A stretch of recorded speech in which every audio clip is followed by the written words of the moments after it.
Hey everyone, welcome back to the channel. For those who have been here before, if you're new, thanks for checking it out. Something you may or may not know about me is that I'm a pretty big Doctor Who fan. I was obsessed in high school, and while it waned during the gap between 12th and 13th Doctors, my obsession is back. Following the departure of Jodie Whittaker's 13th Doctor and the return of David Tennant as the 14th, I've started rewatching the series. It got me thinking. Every iteration of the Doctor, while the same person, is their own unique personality with their own wants and interests. In this new series of videos, I wanted to take some time to explore each iteration of the Doctor, which I have interacted with, and really look at who they are. For those of you unfamiliar with the show, I probably sound like a crazy person. Quick history lesson: Doctor Who is a British sci-fi show from the 1960s. It follows a Time Lord who goes by the name The Doctor, as they travel through time and space. The show is still airing after a return from hiatus in 2005. Obviously, it would be impossible to keep the main cast of a show around for over 60 years. In order to do this, the in-universe reason for recasting is introduced as regeneration. When a Time Lord's body is critically or mortally wounded, they undergo regeneration, in which they change into an entirely new body. While still the same person, the new iteration brings with it their own unique personality. When the show returned in 2005, the 9th iteration of the Doctor was introduced, played by Christopher Eccleston. Chosen by showrunner Russell T Davies for the show's goal of being edgy and eccentric, Eccleston has become known as one of the more unique Doctors, especially due to his short run of just one season. Because of this, it can also be easy to write him off as the odd Doctor out. However, I do feel he does leave an impact and sets the stage for the revival of the show. The 9th Doctor was my first Doctor as I started watching, and therefore where we will start this video, as we look into who is the 9th Doctor.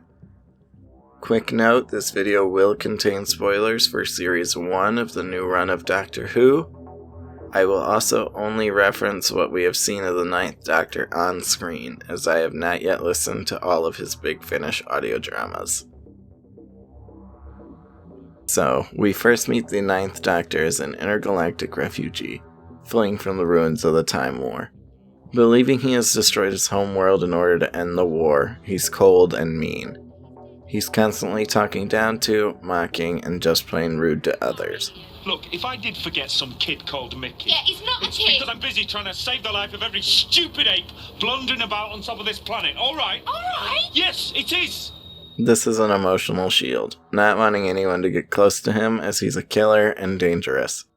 This Doctor makes threats to his enemies and lets them die without much kindness shown. Everything has its time and everything dies. I am too young.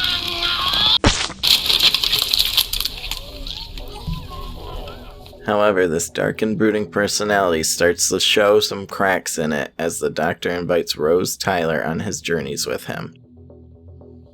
It's through Rose that the Doctor begins to love again. Whether you view it as platonic or romantic, the Doctor smiles more, is kinder, and becomes a better man thanks to Rose Tyler. One of the best examples of this is in the 6th episode of Series 1, Dalek. Meeting the only other known survivor of the Time War, an enemy Dalek, the Doctor lets his emotions get the better of him, telling those holding it captive to kill it, and later telling it to kill itself. If you want orders, follow this one. Kill yourself. To which it responds, You would make a good Dalek. This is truly one of the Doctor's lowest moments, as the man who set out to heal the universe is now being compared to one of its greatest threats. By the end of the episode, the Doctor has the Dalek at gunpoint, intent on wiping out the only other refugee of the Time War. He's angry and ready to end it all here. However, who is it that stops him? That's right, Rose Tyler, who shows and teaches the Doctor and the Dalek compassion. Seeing the Dalek exhibit something it shouldn't be able to, and that he is lacking, breaks the Doctor. The Doctor admits that he's been too overwhelmed by his own emotions about the Time Lords.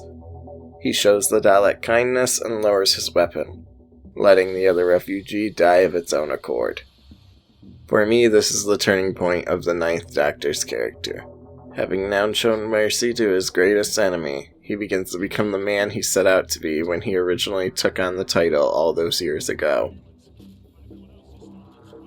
From here on out, the Doctor makes his intentions clear that he no longer wants anyone to die. One of the most popular instances of this is in the two-parter, The Empty Child and The Doctor Dances. Here, the Doctor and Rose track a mysterious device to 1940s London, where they meet an unrelenting virus infecting all of London's residents. It might sound a little cheesy, but hey, that's Doctor Who.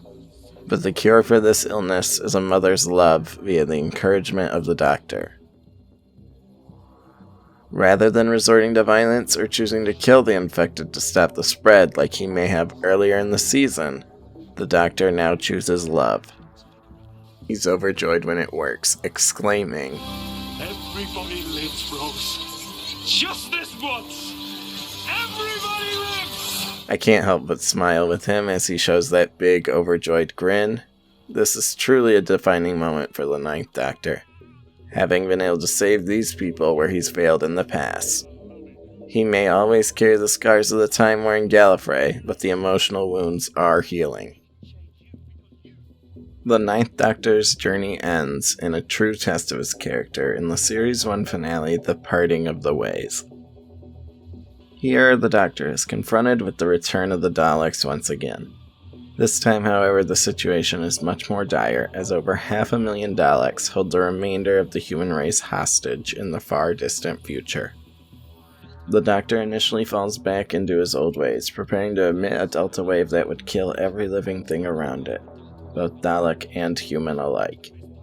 However, before he can do this, he does send Rose away, as he couldn't bear to see her harmed, especially by his own hand. His parting words to her are sincere, wishing her to have a good life. Do that for me, Rose. Have a fantastic life. But there's a sorrow in his delivery. With the woman who could talk him down gone, the Doctor believes he can now bring about the extinction of the Daleks as well as the humans aboard the space station. Cornered by the Daleks, the Doctor prepares the Delta Wave.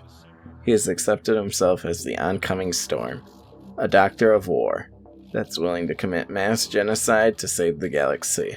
Of course, his humanity and hearts get the better of him, and he can't do it.